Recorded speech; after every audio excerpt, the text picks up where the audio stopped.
All right, since 2020 and the election, when there were a lot of, let me put it this way, irregularities, people were concerned.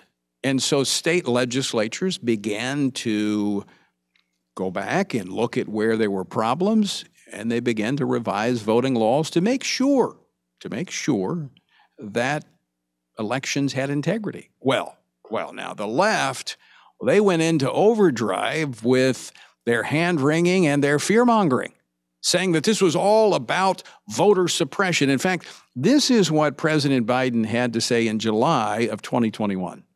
They want to make it so hard and inconvenient that they hope people don't vote at all. That's what this is about. This year alone, 17 states have enacted, not just proposed, but enacted, 28 new laws to make it harder for Americans to vote. Now, I know that this probably won't come as a surprise to many of you, but that's not true. What was going on is it was not making it harder to vote. Actually, it was making it easier to vote, just harder to cheat. And I think that's what had the left so upset, because there's now data out that makes very clear that these states like Arizona and Georgia, where I'm at right now, Texas and Florida and Iowa, that were criticized because they're red states, they were criticized saying that they were trying to suppress voters. Well, the data is in. And guess what? The fear-mongering was just that. It appears now that in these primary elections, voter turnout actually increased. Here to talk about this is Jason Snead. He's the executive director of Honest Elections. Jason, welcome back to Washington Watch. It's great to be back. Thanks for having me.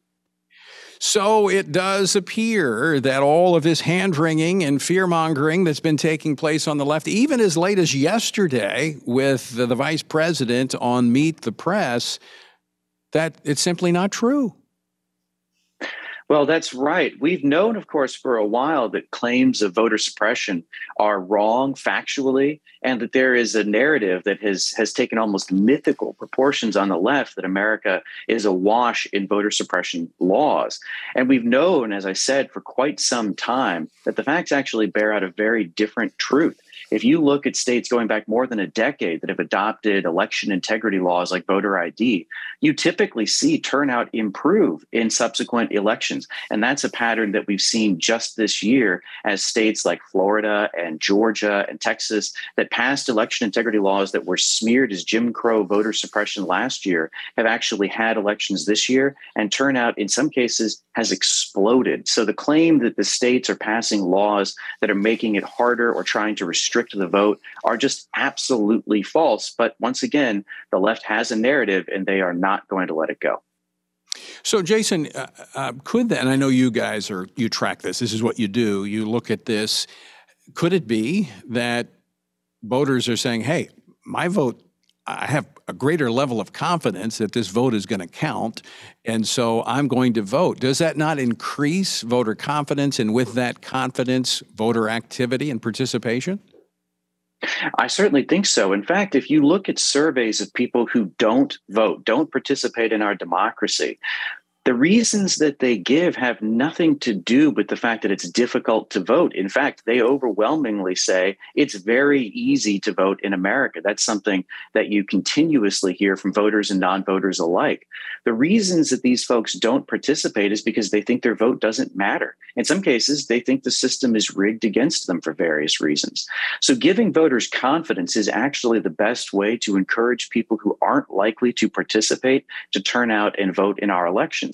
And if you believe, as the left says it does, that democracy is sacrosanct and that we need to protect it, and that we want to encourage people to participate, then we should absolutely be looking at every possible way to give voters confidence in the process and in the results of our elections. That means having safeguards in place like voter ID that help to make it, as you said earlier, not only easy to vote, but also hard to cheat. And that's also why we see, and I think that this is very common sense, that overwhelmingly Americans agree with that and think that we should have safeguards. Elections are worth protecting, and that's why laws like voter ID see up to 84% support when you look at polling. And Jason, you're going to be here this week at the Pray Vote Stand Summit talking just about this, because elections are important. It is the mechanism by which, as Christians, as we are salt and light in part in the public realm, we've got to vote. We've got to vote our values, and having a system that has integrity, that we know that we can count on, is very important.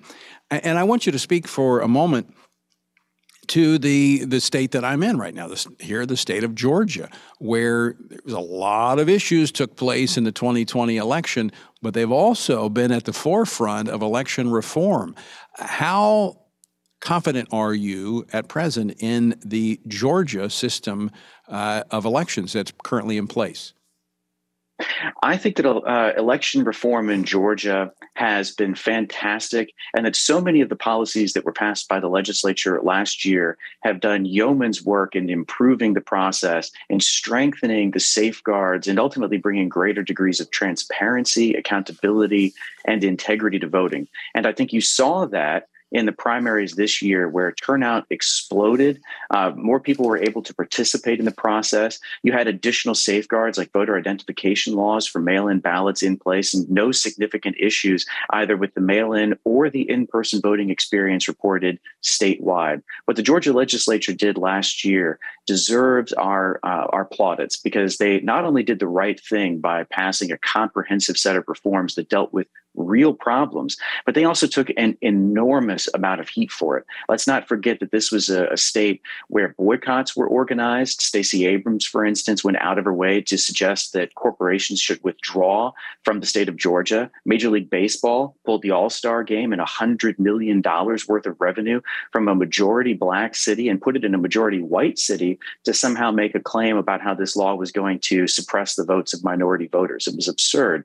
And as you pointed out earlier, we have seen that the facts did not bear out the concerns of the left. In fact, quite the opposite. So I'm very confident in the process that exists in Georgia today, but I always make the case that more needs to be done. There is no such thing as a one and done fix when we're talking about improving elections. The reality is that we need to continue to see engagement from our lawmakers, because there are many, many more ways that we can enhance and improve the election process and continue to make it easier to vote and harder to cheat.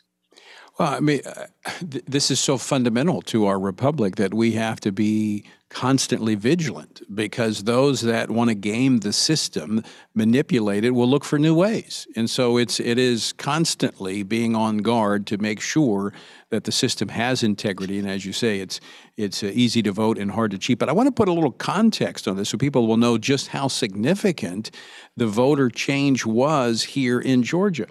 The turnout for the May primary here in the Peach State hit a record high with about 850,000 ballots. That was a 168% increase from the 2018 primary. So obviously, this was not a case of voter suppression.